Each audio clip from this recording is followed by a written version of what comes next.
Sa mga besame namin dyan na gustong bumili ng ganito, ito naman yung video at instruction kung paano ko siya ginamit. Bali tuturuan ko kayo dito kung paano ko siya ginamit. At kung bibili kayo ng ganito, paniguradong mag-i-enjoy kayo at sulit na sulit siya sa paggamit ng ganito.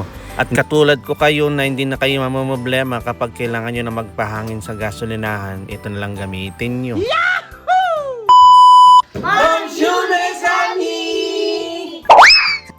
At bago nga natin siya gagamitin, mesami, i-make sure natin na fully charged siya. Alam nyo naman yung kasabihan, kapag yung unang gamit kailangan fully charged. At hindi naman lahat. Minsan nakalagay nga yan sa mga notice at saka mga instruction para tumibay daw yung gamit. At kung nalilito pa kayo, mesami, ito papakita ko sa inyo sa Google kung ano yung difference ng PSI at saka yung bar. Ayan. So pag sinabing PSI for 2.9 bar, ayan yung mga lumalabas. So yung PSI niya is 42. So masyado siyang malaki sa 2.9. At kung i-direct naman natin yung 42 PSI, heto na siya sa 2.9, 2.8 bar. Ayan siya. So mas okay na siya dito, pero titignan natin kung accurate talaga pag ginamit natin yung machine. Bali, final na ipapakita ko sa inyo is lagi yung sasakyan namin is 2.8, kaya itatry natin ng 40 PSI. Ayan. So mapapatunayan ng machine na binili natin kung totoo siya at accurate. At para manigurado kayo, mesami, talagang hindi kayo mula-mulala. Ito, nandito yun sa may seat car ng driver. Ayan, i-open nyo lang yung pinto, makikita nyo dyan yung mga kilometers per hour. Tapos kung ilang bar at PSI na rin. Ayan, para hindi kayo malito. Kompleto yan. Tapos yan, 2.8 yun. Yan yung laging ginagamit ko. So nakita ko kasi is 41 dyan. Pero 40 yung nasa bomba. Pati sa Google is malinaw is 40 para sa 2.8 ba. So tignan natin kung alin yung pinakatama dyan. Yan o yung nasa Google. Tara, testingin na natin. Bali ganito lang yung gagawin nyo is press long para mag-on siya. Kung mapapansin nyo is nakalahati na yung battery. Nagamit ko na siya sa mga ibang gulong. Tinesting ko na. Tapos ito, i-set up nyo lang ng 40. Tapos meron siyang positive, negative. Diyan, i-click nyo lang siya. Tapos setup, dun sa may pinaka-setting niya na pabilog. Hanapin nyo lang kung bike or sasakyan. Tapos iset nyo lang sa may bandang car. Ayan. Tapos hanapin nyo lang yung 40. I-click nyo lang yan sa negative. Kung bababa siya. Ayan, pakita ko sa inyo. Negative. Tapos ibalik nyo lang siya sa may 40. Click nyo lang yung plus.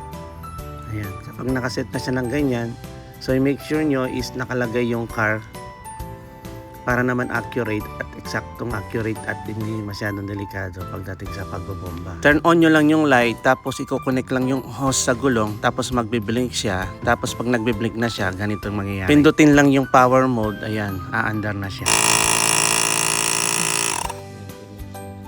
So kung saan naman titigil yan kapag nahabot na yung 14 na PSI na gusto mo. Ayan, subukan natin. Tara. Bali, ito na nga siya, mesami. Ayan, ilalagay natin yung pinaka-hose niya. Ayan, ilagay natin ng maigi, tas ilak ng maigi para walang singaw.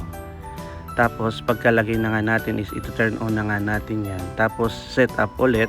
Ayan, ayusin natin yung PSI sa baba. Kung 40, ayan, so try natin yung 40 talaga. 40 talaga yung nakalagay sa Google.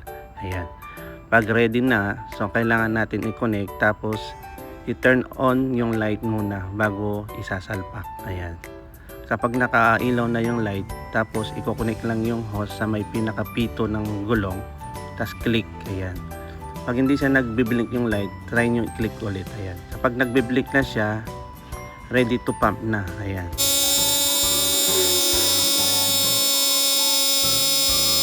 At kung mapapansin nyo, mesami, ayan, na-reach niya yung 40 PSI. Yan yung pinaka-limit na linagay ko. Mas magandang ganyan para hindi sa sobra. After nyo palang mabombahan, tapos pag pinindot nyo to, aandar pa rin. Ganito yung pagpatay. Press long lang, diin nyo maigi. Ayan, namamatay na siya. Bali, heto na yung resulta ng binombahan natin na apat. So, sa apat na gulong is 40. Yan. So yung bar niya is 2.8. Kapag nagta-travel kami, ginagawa kong 2.9 yan. Yan. Pag dito lang ako sa may city at sa may gilid-gilid, laging 2.8 yan. Yan. So okay na okay siya, hindi na tayo magmamadaling magpahangin sa mga gasolinahan.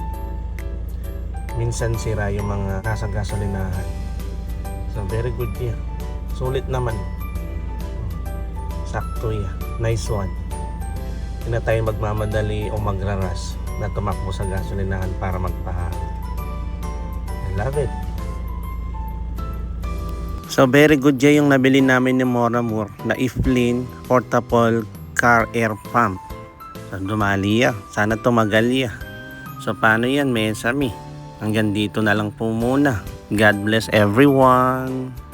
Thank you for watching. Again to Ciao.